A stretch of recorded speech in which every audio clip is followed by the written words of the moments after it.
ইরানের পাল্টা জবাবে 10 ইসরায়েলি নিহত, আহত 2 শতাধিক। ক্ষেপণাস্ত্র হামলায় ক্ষতিগ্রস্ত দুই পক্ষের জ্বালানি স্থাপনা।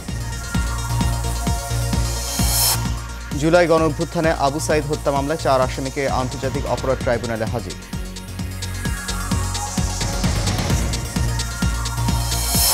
ঈদুল আজহা লম্বা ছুটি শেষে খুলেছে সরকারি অফিস।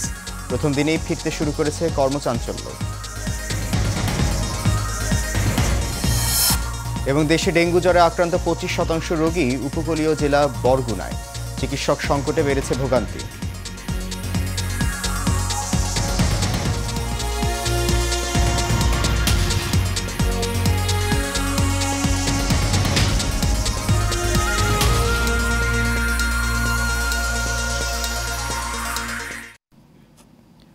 সবাইকে স্বাগত জানাচ্ছি এশিয়ান নিউজে। আপনাদের সাথে আছি আমি সৈয়দ মাহিউজ্জামান মুখর। এবার দেশের খবর। জুলাই গণঅভ্যুত্থানে রংপুরে বেগম রোকেয়া বিশ্ববিদ্যালয়ের শিক্ষার্থী আবু সাইদ হত্যার ঘটনায় মানবতা বিরোধী অপরাধের মামলায় 4 আসামিকে আন্তর্জাতিক অপরাধ ট্রাইব্যুনালে হাজির করা হয়েছে।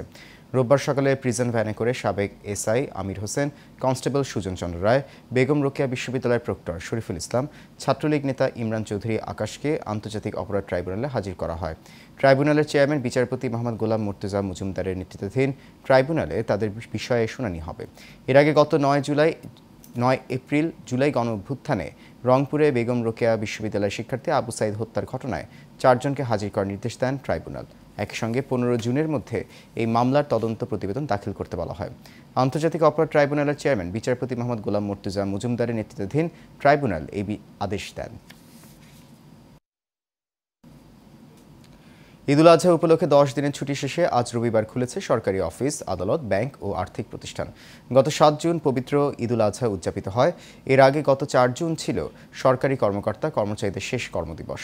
সেই হিসেবে 5 থেকে 14 জুন পর্যন্ত টানা 10 দিনের ছুটি কাটান সরকারি চাকরিজীবীরা।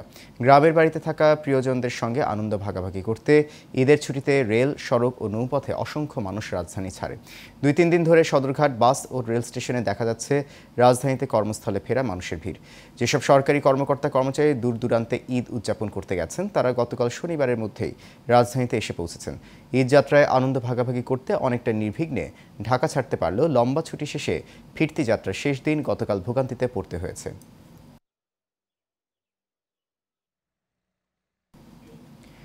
ডেঙ্গুর নতুন হটস্পট হিসেবে চিহ্নিত হয়েছে উপকূলীয় জেলা বরগুনা।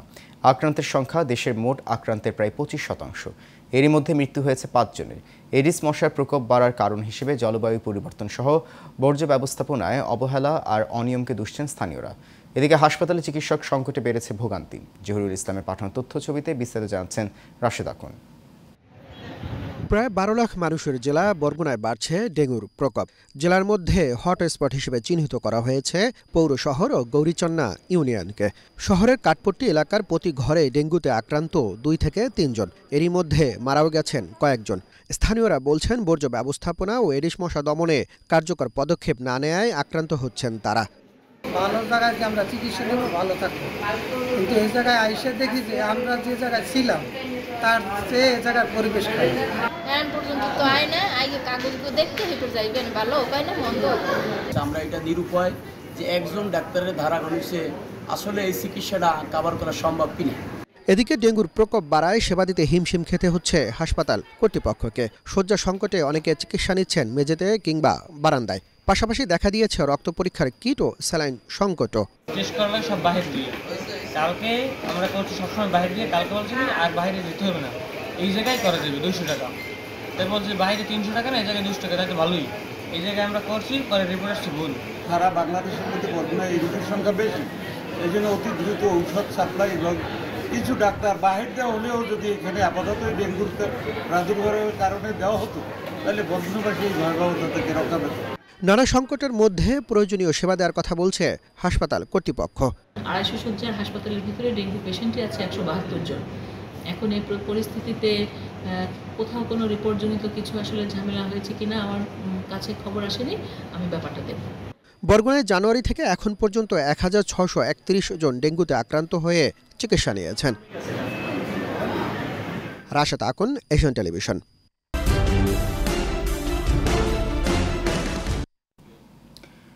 পর্যটকদের জন্য ঝুঁকিপূর্ণ হয়ে উঠেছে কক্সবাজার সৈকত।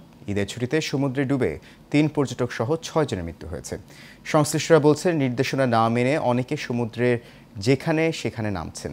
সৈকতের অনেক স্থানে ভাঙন ও গুপ্ত খাল তৈরি হওয়ায় পানিতে নামার আগে বিপদ টের পাচ্ছেন না পর্যটকেরা। এতেই প্রাণহানি ঘটছে। মোহাম্মদ শফিকের তথ্য ছবিতে দেখুন টেক্সট রিপোর্ট। বিশ্বের বৃহত্তম সমুদ্র সৈকত কক্সবাজার। 90% পর্যটকের এখানে এসেই প্রথম আকর্ষণ থাকে লোনা জলে নিজেদের গা ভাসানো। কিন্তু এই উচ্ছ্বাস অনেক সময় জীবনের জন্য কাল হয়ে দাঁড়ায়। যেমন ভিডিওতে দেখা যাচ্ছে, এবারের ঈদের ছুটিতে কক্সবাজারে সমুদ্র সৈকতে গোসলে নেমে বাবা ছেলের মর্মান্তিক মৃত্যুর দৃশ্য। শুধু বাবা ছেলেই নয়, 3 পর্যটক সহ 6 জনের ডুবে মৃত্যু হয়েছে। এসব প্রাণহানির জন্য সৈকতে যথেষ্ট নিরাপত্তা ব্যবস্থার ঘাটতিকেই দায়ী বলে মনে করছেন পর্যটকরা। স্থানীয় প্রশাসন এখানে আপনার দিক নির্দেশনা দিছে, কখন গোসল করা যাবে, কখন গোসল করা যাবে না। এক্ষেত্রে বাংলাদেশের বিভিন্ন অঞ্চল থেকে লোক আসে, এরা দিক নির্দেশনাগুলো দেখে না, এরা সাগর দেখে কৌতূহলে পানিতে নেমে যায়। এই 2-4 জন 5-10 জনে তো এই লাখ লাখ মানুষের সতর্কতা অবলম্বন করা যাবে না। যারা রেস্কিউ টিম আছে, পাশাপাশি বিভিন্ন সিকিউরিটি আছে, তারা বিভিন্ন সময় আমাদেরকে অ্যালার্মিং দিচ্ছে। আমার পিছনে কিন্তু যারা নিষেধ মানতেছে তারা কিন্তু একদম কিনারে রয়েছে, আর যারা নিষেধ মানতেছে না তারাও একদম মাঝখানে রয়েছে। অনেকেই জানি না যে কোন জায়গায় কি বিপজ্জনক, ঠিক আছে না, বাট এগুলো আমাদের জানার দরকার। সমুদ্র এসে গোসল করার আগে আমাদেরকে জেনে শুনে সমুদ্রে নামা উচিত। যদিও সৈকতে ব্যবস্থাপনার দায়িত্বে থাকারা বলছেন, সমুদ্রের পানিতে উল্টো স্রোতের টানও বেশি দেখা যাচ্ছে।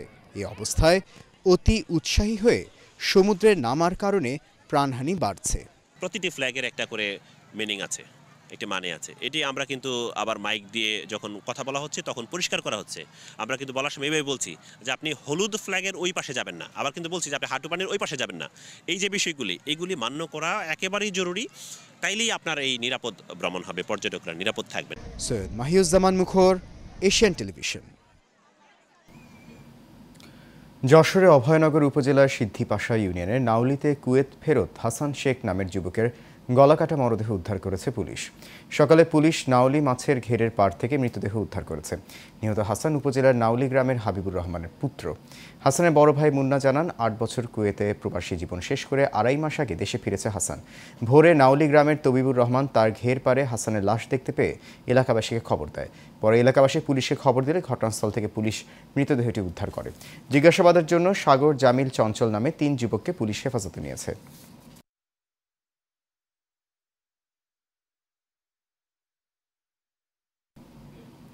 বগুড়ায় পূর্ব শত্রুতার জেরে শাকিল মিয়া নামের যুবককে পিটিয়ে হত্যা করেছে প্রতিপক্ষের লোকজন। বগুড়া শহরের ফুলবাড়ি জোড়াঘাট নামক স্থানে ঘটনা ঘটে। নিহত শাকিল মিয়া শহরের শিববাটি এলাকার সাজুর ছেলে। স্থানীয়রা জানায়, শাকিলকে শিববাটি শাহী মসজিদ নামক এলাকা থেকে তুলে নিয়ে ফুলবাড়ি জোড়াঘাট নামক স্থানে নিয়ে যায় তার প্রতিপক্ষের লোকজন। এরপর তাকে পিটিয়ে হত্যা করে ফেলে রাখা হয়। পরে স্থানীয় লোকজন পুলিশকে খবর দিলে ঘটনাস্থল থেকে নিহতের লাশ উদ্ধার করে শহীদ জিয়াউর রহমান মেডিকেল কলেজ হাসপাতালে মর্গে পাঠানো হয়।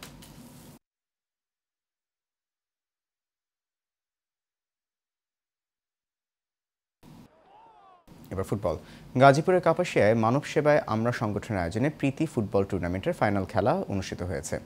কাপাসিয়া উপজেলার সিঙ্গুয়া পূর্বপাড়া মাঠে এই খেলা অনুষ্ঠিত হয়। খেলা উদ্বোধন করেন ঘাগটিয়া ইউনিয়ন স্বেচ্ছাসেবক দলের আহ্বায়ক কাজী রাশিদুল ইসলাম। এই সময় উপস্থিত ছিলেন ঘাগটিয়া ইউনিয়ন যুবদলের আহ্বায়ক মোহাম্মদ মামুনুর রশিদ, মানব সেবায় আমরা সংগঠনের সভাপতি সিদ্দিকুর রহমান অপু সহ অনেকে। খেলা শেষে বিজয়ীদের মাঝে পুরস্কার বিতরণ করা হয়।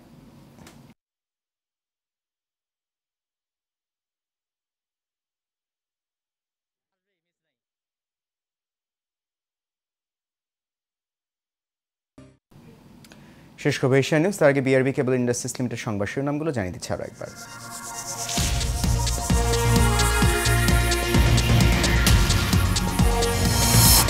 ইরানের পাল্টা জবাবে 10 ইসরায়েলি নিহত, আহত 2 শতাধিক। ক্ষেপণাস্ত্র হামলায় ক্ষতিগ্রস্ত 2 পক্ষের জ্বালানি স্থাপনা। জুলাই গণ অভ্যুত্থানে আবু সাইদ হত্যা মামলায় 4 আসামিকে আন্তর্জাতিক অপরাধ ট্রাইব্যুনালে হাজির।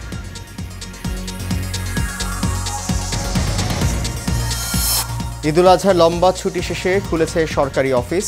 প্রথম দিনেই ফিরতে শুরু করেছে কর্মচাঞ্চল্য। এবং দেশে ডেঙ্গু জ্বরে আক্রান্ত 25% রোগী উপকূলীয় জেলা বরগুনায়। চিকিৎসকের সংকটে বেড়েছে ভোগান্তি।